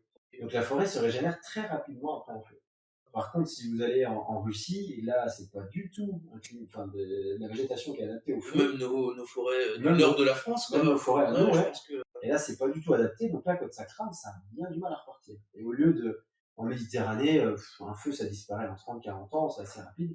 Ici, c'est beaucoup, beaucoup, beaucoup plus long. Parce que la végétation n'est pas adaptée. Ouais, et puis on le voit sur la typologie de végétation. Hein, tu vas dans le sud de la France, c'est beaucoup des arbustes, des buissons, des choses, voilà, avec moins de feuilles, avec des épines souvent, des choses comme ça.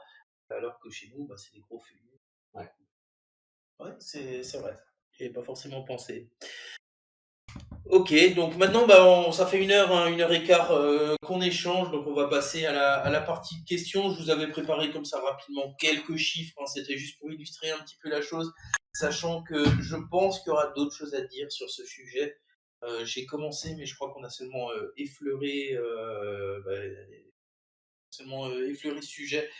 Donc il y aura d'autres, je pense, discutons écologie sur le thème de l'eau. On va peut-être se focus aussi un petit peu plus sur la France, notamment avec l'article que nous a fait Gator, et puis tous les éléments que j'ai pu compiler, notamment avec Météo France, qui fait un bon boulot sur les études des sécheresses, etc.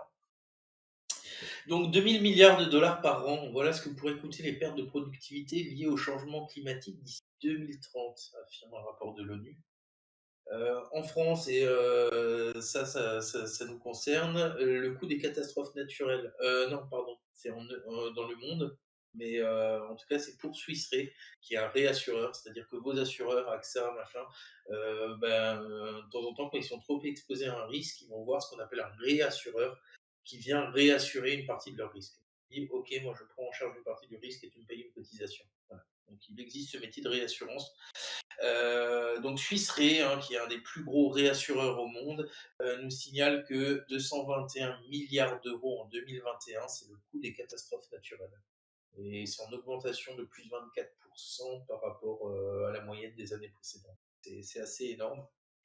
2,3 milliards de personnes sont actuellement, pas demain, pas dans 5 ans, pas dans 10 ans, actuellement 2,3 milliards de personnes sont actuellement confrontées au stress hydrique.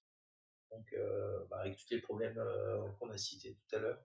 Je vous l'avais déjà donné ce chiffre tout à l'heure, mais 700 millions de personnes déplacées d'ici 2030, et simplement en raison de la sécheresse, des gens qui ne pourront plus vivre là où ils vivent. Donc c'est ce on est passé dessus assez rapidement tout à l'heure parce que j'ai pas trouvé le bon schéma malheureusement. Mais en fait, les zones où la température augmente le plus, c'est les zones les plus densément peuplées, enfin pratiquement toutes. C'est les zones tropicales notamment. Et donc voilà, 700 millions de personnes d'ici 2030, c'est des gens qui vont bouger. On parle déjà énormément d'immigration par rapport à ce qu'on vit, hein. Pour l'instant, même si les immigrés s'arrêtent beaucoup en Turquie, où on a peu chez nous, même si ça crée déjà débat. Mais demain, c'est potentiellement plus de 10 fois la population française qui va devoir bouger. Donc voilà, ça laisse augurer aussi un petit peu des enjeux à venir. Et puis quelques chiffres pour la France. Donc il y a seulement 14 départements du sud et du sud-est qui vont être épargnés par le risque de sécheresse de leur nappe phréatique. Donc ça, je l'ai tiré de l'article de Gator, donc allez le lire, je vous mettrai le lien. Et sachez que 80% de la consommation d'eau en France, ça c'est le chiffre en été, hein, c'est un petit peu moins en hiver, mais est lié uniquement à l'agriculture. Et ben voilà, je crois qu'on a fait le tour. Encore un vaste sujet, on a parlé là pendant 1h15, 1h20. On est là pour répondre à vos questions, donc si vous voulez continuer le débat, si vous voulez prendre la parole, c'est le moment de vous manifester. Sur Twitch, si vous avez des questions, posez-les et elles nous seront retransmises sur Discord, ou venez nous rejoindre sur Discord aussi, hein, ça peut être sympa. Et voilà, donc manifestez-vous. Est-ce qu'on a quelqu'un qui veut prendre la parole? Est-ce que vous avez des choses à nous dire? Un petit message. Moi, je vais bien rajouter quelques trucs. Je sais pas si Ah, on m'entend. grand plaisir, le grand timide. Bienvenue Greg. Salut. Je sais pas si que ça en fait, mais non, en fait, une notion, je pense que vous avez un petit peu passé vite, je pense, c'est vraiment, notamment quand tu Oh, ça a coupé. Allô, allô? Est-ce que dans c'est les impacts du changement climatique. bon? Je sais pas si Super. on m'entend toujours. On t'entend de nouveau là, ouais, c'est Ça a parfait. coupé un coup, là, on t'entend, ouais. Ah. On n'entend plus. Qui la mute? Quelqu'un l'a mis mute? Non, c'est lui de son côté. Ah merde, c'est dommage. On l'a perdu. Oh mince. Alors voilà, super. Hop, on va essayer. Tac. Il est pas en mute là? Non, non, mais je pense qu'il y a une petite problématique de son côté aussi. Ceci n'est pas une censure. Non, non, non, non, non, non, on aimerait aider, hein. Il y a des choses qu'on n'avait pas dites, on a préféré couper. J'ai été Ouais, censuré, c'est ça? On m'a exactement. Ah coupé bah la parole. super. Non, je disais, alors je sais pas ce que vous avez entendu parce que j'étais en train de continuer, mais non, c'est vraiment sur l'aspect, je sais pas si tu peux montrer le schéma du cycle de l'eau. Ce qui est intéressant en fait, et ce qui est surtout inquiétant en ce moment avec le changement climatique, c'est surtout la réduction de la partie infiltration en fait. La partie qu'on voit sur la gauche, qui est extrêmement importante pour ralentir le cycle de l'eau. Et en fait, cette partie infiltration est vraiment alors en lien avec le changement climatique et surtout en lien avec le changement d'occupation des sols, et notamment les pratiques agricoles par exemple. Cette infiltration a tendance à beaucoup diminuer dans les dernières années. Et c'est surtout ça qui en fait accélère le cycle de l'eau. Donc l'eau, entre le moment où elle tombe, enfin où il pleut, et le moment où elle retourne à la mer, ce moment, enfin si on suit le chemin d'une goutte d'eau, en fait ce chemin-là est très rapide par rapport à ce qu'on a connu un peu avant. Justement en raison de cette infiltration qui est vraiment beaucoup réduite. Donc c'est pour ça qu'on parle en général de pluie efficace, parce que les pluies efficaces sont les pluies justement qui viennent servir, si on veut, au cycle de l'eau. Et en raison notamment de un peu de la déforestation dans certains endroits, mais aussi des changements de pratiques agricoles, puisqu'avant il y avait beaucoup de haies, par exemple, sur les exploitations agricoles, beaucoup d'arbres et de haies. Et ça a vraiment disparu avec des parcelles de plus en plus grandes, notamment avec les parcelles céréalières, etc., qui sont de plus en plus grandes.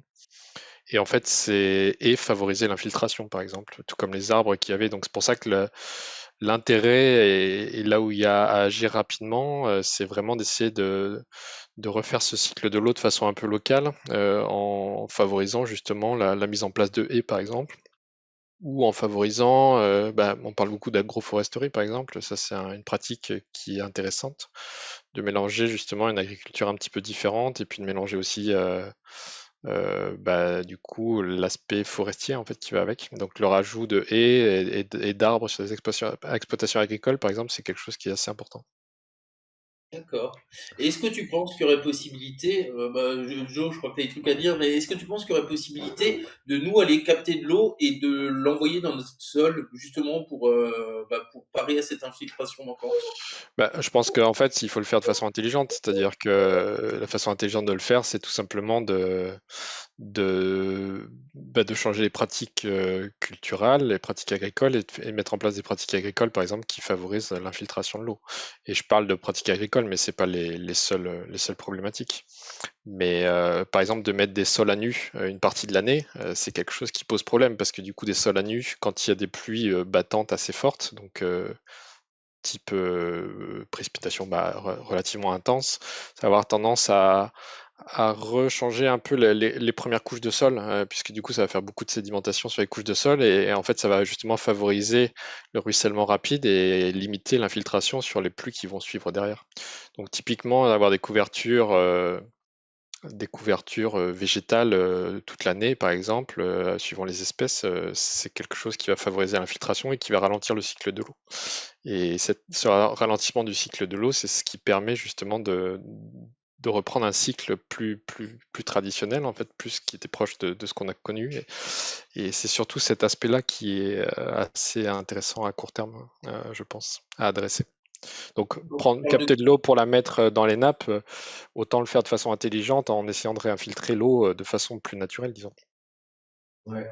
Et d'autant que là où tu as tout à fait raison, c'est que ces changements de pratiques agricoles, ils sont techniquement réalistes aujourd'hui. Oui, Euh, c'est ça. C'est vraiment une euh, action facile à mettre en place, c'est ça. C'est ça qui est on, important surtout. on sait le faire, c'est la couverture permanente, c'est réduire un petit peu le labour, c'est remettre de la matière organique dans les sols, hein, on l'a vu dans les émissions. Et ça, c'est des choses en plus qui ont que des avantages parce que au-delà du cycle de l'eau, quand il y a un gros ruissellement, on perd la fertilité des sols aussi. Euh, c'est quand même un gros problème, la fertilité des sols qui va arriver. Donc c'est des pratiques culturelles en fait qui vont devenir indispensables, que ce soit pour l'eau, pour la fertilité, pour s'adapter au changement climatique. Ouais. Donc ouais, tu as tout à fait raison. Les deux urgences, c'est arrêter l'imperméabilisation et c'est aussi arrêter l'imperméabilisation agricole, parce que c'est pas que en bétonnant qu'on empêche l'eau de descendre. Comme tu le disais avant, mettre les sols à nu, c'est une catastrophe, quoi. C'est ça, c'est ce qu'on appelle les croûtes de battant, c'est-à-dire que tu te retrouves à avoir ton sol qui est sec et qui, en fait, plus est sec, plus il va limiter l'infiltration de l'eau et donc, en fait, plus tes plants vont avoir de la difficulté, vont venir pomper dans les ressources et du coup, plus tu vas continuer à sécher ton sol. Donc, c'est vraiment un effet néfaste et un des principaux effets, parce qu'on parlait quand même aujourd'hui beaucoup de la sécheresse, et c'est un des principaux effets qu'il y a, donc c'est important de le mentionner, je pense. Ouais. Euh, Merci pour cette intervention, stop. Effectivement, ouais. Ouais, c'est des choses qu'on avait abordées. Mais quand vous parlez de couvert végétal, est-ce que c'est forcément du végétal vivant ou quand tu parlais de paillage, de choses comme ça, c'est des solutions qui apportent quand même quelque Bah, chose? ça sera vivant parce que autant le paillage, ce genre de choses, on peut le faire en maraîchage parce que c'est des petites surfaces. Si demain on veut apporter des couverts végétaux sur l'ensemble de la France, la paille ça suffira pas. Alors déjà, laisser la paille, aujourd'hui on exporte la paille d'un champ, donc la laisser sur le champ, c'est sûr que c'est déjà quelque chose de positif. D'autant que la paille en elle-même peut stocker un petit peu d'eau en pourrissant. Mais ce qu'il faut, c'est que le sol soit plus à nu. Et ce qui est le plus efficace, c'est de laisser la matière organique, mais c'est aussi de remettre, de faire pousser des couverts végétaux, notamment en hiver. Aujourd'hui, très souvent, une fois qu'on a fini son céréale, on va nettoyer un coup, on va exporter la paille, puis on va laisser le sol à nu avant d'aller relabourer en début de saison pour ressemer, etc. Et ben là, plutôt que de laisser à cette période-là à nu, on va mettre ce qu'on appelle un engrais vert, donc des plantes qui vont améliorer la fertilité du sol, mais qui vont améliorer aussi en même temps la rétention de l'eau, la biodiversité, tout un tas de choses. Et on va ajouter un cycle en fait. D'accord. Voilà. Pour que le sol soit, on va pas dire jamais à nu, mais quasiment jamais à nu en tout cas. Donc ça, c'est en train de changer. Il y a, tu dois connaître, je pense, c'est l'agriculture de conservation qui essaie de prendre en compte cette problématique-là. Ouais, il y a plein d'initiatives locales qui sont intéressantes là-dessus de toute façon. C'est sûr que le paillage, c'est plus une méthode pour garder de l'humidité sur les premières couches de sol. C'est pas une méthode d'infiltration en tant que telle, mais, mais ça peut participer. Enfin, mais ce qui est intéressant, c'est que c'est vraiment des choses qui sont faciles à mettre en place, qui peuvent être encouragées par l'État, etc., assez facilement. Donc c'est ça qui est intéressant. Ouais. Ok. Bah, c'est là aussi où nous, il faut qu'on milite pour ça, quoi. Faut qu'on soit cette parole-là. Surtout s'il y a des choses faciles à mettre en place. Pourquoi en fait les agriculteurs ne sont pas Ouais. plus informés là-dessus? C'est facile techniquement, c'est pas facile culturellement. D'accord.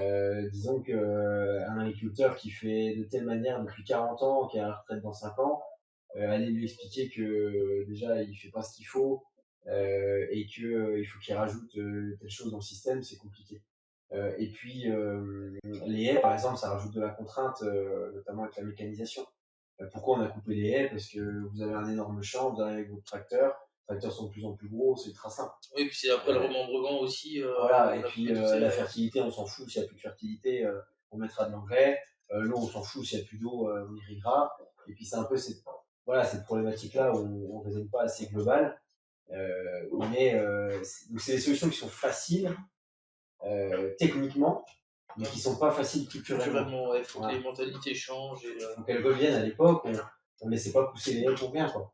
Voilà. Donc faut revenir à un peu à pas cette mentalité d'époque, parce que ça voudrait dire que tout était bien avant, c'est pas le cas, mais de penser un petit peu plus global, quoi, sur le système. Et puis c'est à l'État aussi d'inciter ce genre de choses. Les haies, on les incite de plus en plus, l'agroforesterie aussi. Maintenant, il faut que ça prenne de l'ampleur. Parce que la problématique, elle est aujourd'hui, elle n'est pas demain. Enfin, elle sera demain, mais elle est déjà là aujourd'hui. Et, et une haie, pour qu'elle pousse, il faut quand même 10 ou 20 ans pour qu'elle commence à être efficace. Où la FNSEA dira d'aller planter des haies. Je crois pas qu'ils ont commencé à le faire aujourd'hui ici. Ils le feront parce que ça va être subventionné, il y aura un peu d'argent, etc. Mais il y a la problématique, avant de planter des haies, il faut déjà qu'on arrête de les couper, parce qu'on continue à les couper. Je discutais avec un agriculteur qui me racontait que il y a 10 ans, il y avait des subventions de l'Union européenne pour replanter des haies. Du coup, il y a des agriculteurs Planter les haies pour les couper. qui rasaient des anciennes haies, Ouais. qui étaient là depuis toujours, pour replanter les nouvelles, pour avoir la subvention. Et donc ça, c'est des choses qu'il faut que l'État surveille, vérifie, et puis aussi qu'on se responsabilise tous. Les agriculteurs, et on parlait la semaine dernière des parcs, voilà, arrêter de faire une pelouse pourrie et puis mettre quelques arbres en plus, bah, ça aide aussi à remplir un nappe. Faut que tout le monde se responsabilise en fait. Je pensais que les plantes avaient tendance à pomper justement l'eau du sol mais non l'inverse. Bah, C'est pour ça que je suis un peu surpris par ça le fait dépend de quand. dire que plus. En fait, il y a un double effet, notamment pour les arbres. Déjà, en hiver, ils tombent très peu d'eau. Et du coup, avec les racines, ça structure le sol et ça permet que l'eau, elle va ruisseler sur les racines et descendre plus bas.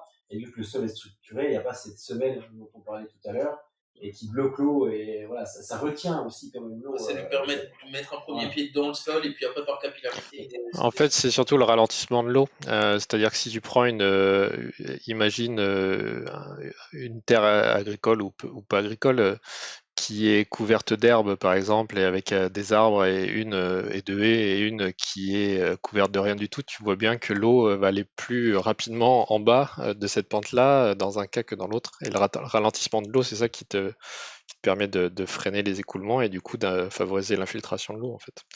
C'est la part de ruissellement direct versus la part d'infiltration, et sur une surface couverte, du coup, tu vas infiltrer l'eau. Donc certes, les végétaux peuvent pomper dans les premières couches de sol un peu de cette eau, mais ça va quand même favoriser l'infiltration de façon générale. Ok. Bah, merci beaucoup.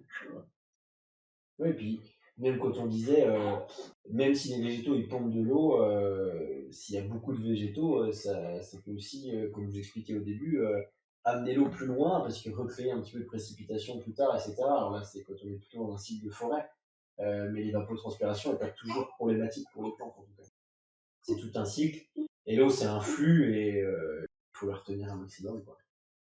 Et en fait, ce qui est intéressant, c'est que l'évapotranspiration, du coup, donc cette part d'eau qui est utilisée par les végétaux sur place, tu le vois d'ailleurs sur ton schéma, c'est-à-dire qu'elle est répartie à plein d'endroits. Donc, évidemment, si tu as des forêts, enfin, plein d'endroits où tu as de l'évapotranspiration, c'est différent d'avoir une grosse évaporation au niveau de la mer, où là, tout est au même endroit et tout passe par la même portion de cycle. Alors que l'évapotranspiration locale peut aussi t'engendrer un petit peu plus, disons, de nuages locaux et de précipitations locales. Donc c'est une répartition spatiale aussi qui est différente, mais qui est intéressante. D'accord. Bah, ça m'ouvrira plein de choses, j'ai appris plein de choses ce soir. Vous voyez? Non, mais c'est vrai, sur une chose aussi simple, entre guillemets, que l'eau. Bah ouais, non, mais déjà mes recherches et puis vos échanges, là, merci. J'ai appris énormément de choses ce soir. L'eau et le carbone, c'est la base de tout, quasiment. Ah merde, on a fait le tour, on a traité le carbone, maintenant on a traité l'eau. Bon, bah, on peut s'arrêter là, les gars. Il y a l'azote aussi. L'azote aussi, tu peux faire le cycle de l'azote si tu veux. L'azote aussi, ouais. Mais l'azote, vu que c'est abondant, Ah, c'est pour les kidnaps. ouais. Mais oui, l'azote, c'est clair. Yes. Bah écoutez, je crois qu'on arrive au bout de ce rendez-vous. Ça fait maintenant 1h30 qu'on est ensemble. S'il y a des dernières questions, une dernière remarque, si vous voulez amorcer un dernier sujet, sinon, parce que le problème c'est que quand on dure trop en longueur, alors nous on resterait bien toute la nuit, hein, mais le problème c'est qu'après bah, les vidéos sont moins vues. On l'a vu en fonction de la durée des vidéos. Donc bah voilà, on va essayer de rester sur ce format inférieur à 2 heures. Pour que les gens continuent à nous regarder aussi, parce qu'en live, on n'avait pas grand monde ce soir. Puis après, je suis fatigué. Ouais, en plus, j'étais fatigué, faut que je lève tôt demain. Donc voilà. Bah écoutez, je suis désolé, j'ai mon chien, je sais pas ce qu'il fait. J'entends râler là depuis tout à l'heure. Bah, je vous remercie tous. On va se dire au revoir pour ce soir. Ah oui, grande annonce, enfin, petite ou grande annonce. Ouais, le chien a envie d'intervenir. Ouais. Sur les mois d'été, là, on va faire les choses un petit peu différemment. C'est-à-dire que pour l'instant, on tenait un rythme bimensuel, donc 2 fois par mois. Je pense que sur les mois d'été, donc à partir de là, du mois de juin, on va n'animer plus qu'un live par mois. Il y en aura peut-être un encore fin juin, mais après sur juillet, sur août et sûrement sur septembre aussi, on n'aura plus qu'un live. Ça va nous laisser déjà le temps de préparer ça plus en profondeur parce que on trouvait que ce n'était pas assez quali en termes de travail et de profondeur et de choses à vous donner. Donc ça, c'est la première chose. Et la deuxième chose, c'est qu'on cherche tout un tas d'intervenants aussi pour venir intervenir, parler de leur spécialité, etc. Donc on est en discussion avec énormément de monde, mais pour l'instant, c'est des partenariats qui prennent du temps et qui se mettent pas en place en claquant des doigts. Donc, encore une fois, je lance toujours le même appel, hein. Si vous avez des gens autour de vous qui sont passionnés, passionnants et voilà, qui vont nous parler d'écologie, alors le terme est vaste, hein. On va parler aussi bien, on peut parler du bois, on peut parler des végétaux, on peut parler des forêts, on peut parler du réchauffement climatique dans le global, de l'eau comme on l'a fait aujourd'hui ou du carbone comme la dernière fois. N'hésitez pas à nous mettre en contact avec ces gens-là. L'important, c'est que ce soit des gens passionnés, et je pense que quand on a des gens passionnés, c'est toujours intéressant derrière. Donc voilà, encore une fois, n'hésitez pas à nous faire un petit mail ou alors nous contacter et puis nous donner leurs adresses. En attendant, moi je vous remercie. Je te remercie Geoffrey, je te dis à bientôt. À bientôt. On se donne rendez-vous bientôt pour un 5e rendez-vous de Discutons écologie. Et puis en attendant, bonne soirée à tous et à très vite. Bonne soirée, à bientôt.